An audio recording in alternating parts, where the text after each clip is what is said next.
Hi, sweetie. Hi, my dearly. Hey. Hi.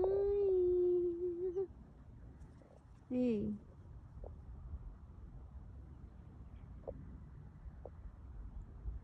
Ei, coisinha fofa. Cadê seu amigo? Cadê seu marido? Tá escondendo, né? As coisinhas.